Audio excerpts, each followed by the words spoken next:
Hi, friends.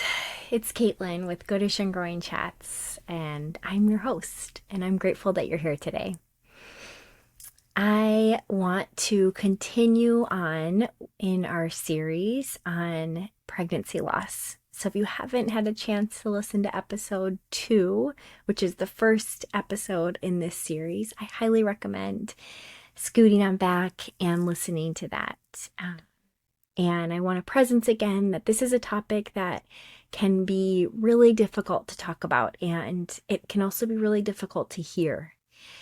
So, if you are not in a space where you're ready, if you're in this journey and you just don't feel ready to hear or talk about it, I totally understand.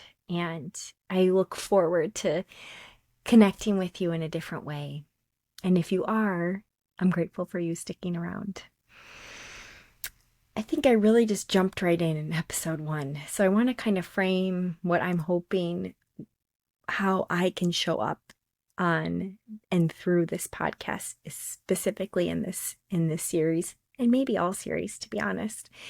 But what my hope is that I can just steward a portion of your healing.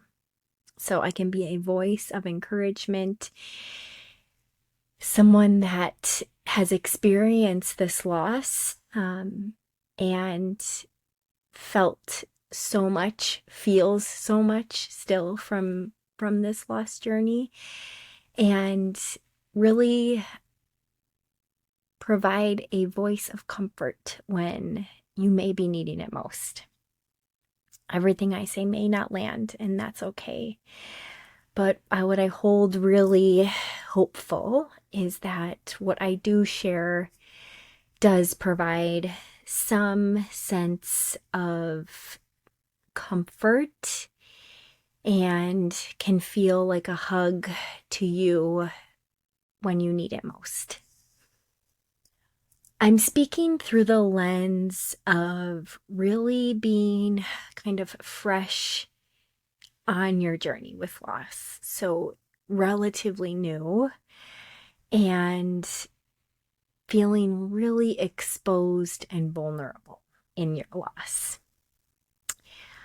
I'm going to avoid using the term miscarriage as best I can. It's very ingrained, and I'm going to choose to stay away from using that term because it doesn't land with me. The term means to carry wrong.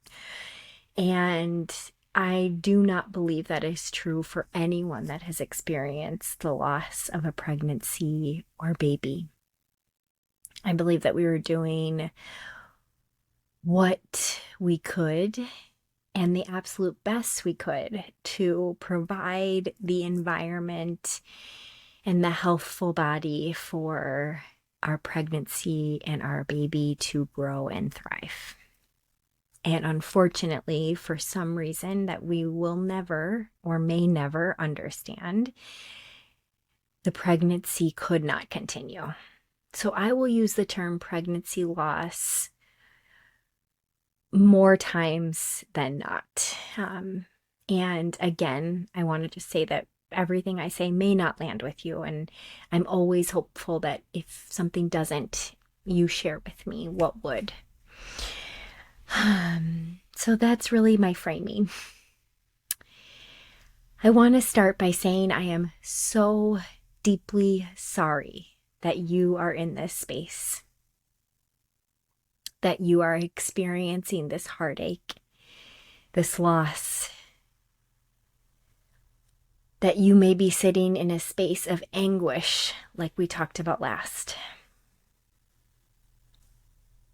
This heaviness on your heart, I am so sorry that you are feeling it. What I want to focus on today with you is really leaning into holding yourself with love and compassion as you move on in this journey. Your heartache is unique to you and to your experience, and I hope you heard that through episode 1. I will continue to say it.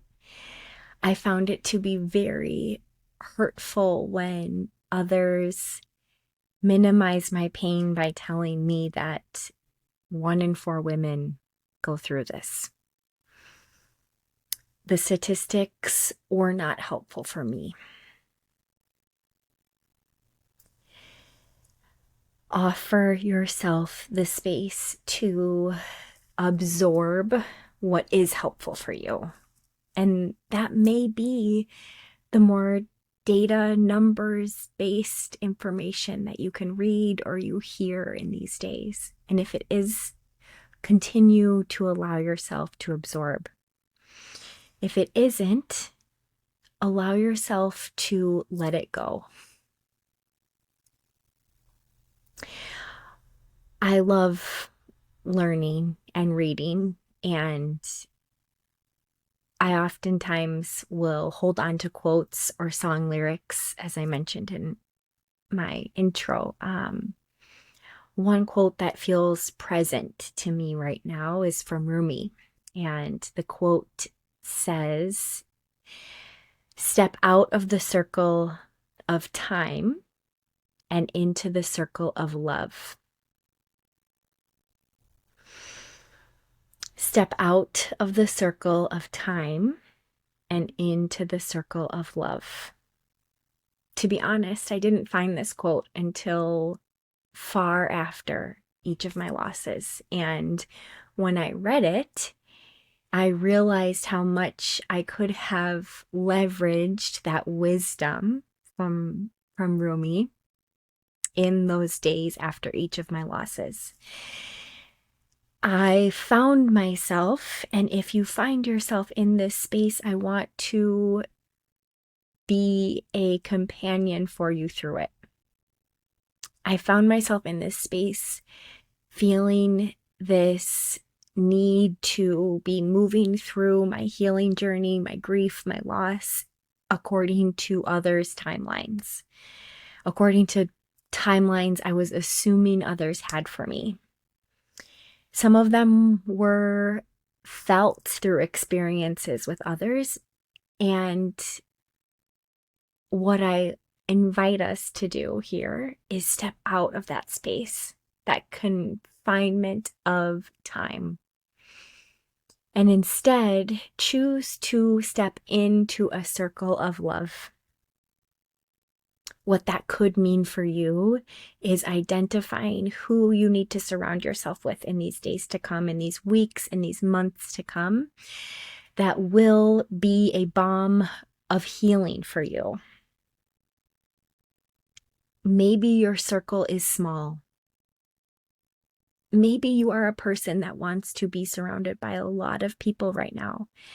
No matter where you are, choose whom you want to be surrounded by. Allow yourself to set those boundaries and step into that space of love. You can start that through offering yourself more compassion and more love in these days to come. Big deep breaths. I can't stress that enough, that your breath is your friend, and it's the first place that you can turn to feel like you are giving yourself the love you need in these days on this journey of healing. Rest. I mentioned it in our last episode. Prioritize your own rest. Rest is so healing. It's a way to show yourself compassion and love by allowing your body to heal through rest. Hold yourself with the type of love that you would hold your best friend, your sister, your partner, your parent, your aunt, your uncle, your grandparent, someone that you love dearly. I want you to think about how you would want to support, encourage, and love them through this intensely intimate heartbreak that you are experiencing. I will keep this relatively short and say it one more time for us before we close out this episode. But I invite you, like the wise Rumi said, to step out of the circle of love. Oh, I got that wrong. I'm so sorry.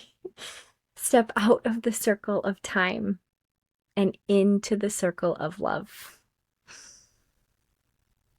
And just like that, know that you are human. You will make mistakes. You will do things that support you in that circle to move towards that circle of love. And there will be times where you step away from that. But recognize that choosing to surround yourself and be that source of love right now in these days of mourning and loss is important. I'm here for you as a resource, as a support. Please feel free to send me an email at hello@goodishandgrowing.com or connect with me on Instagram at goodishandgrowing is my handle. Words, y'all, they're not coming to me as easy today. But I am here for you, and I want to continue to stand for you as a balm of healing on your journey. I hope you hold yourself today and in the days to come with deep self-compassion, self-love. Step into that circle of love. You deserve it. Thank you for joining us today. I hope to see you back next time.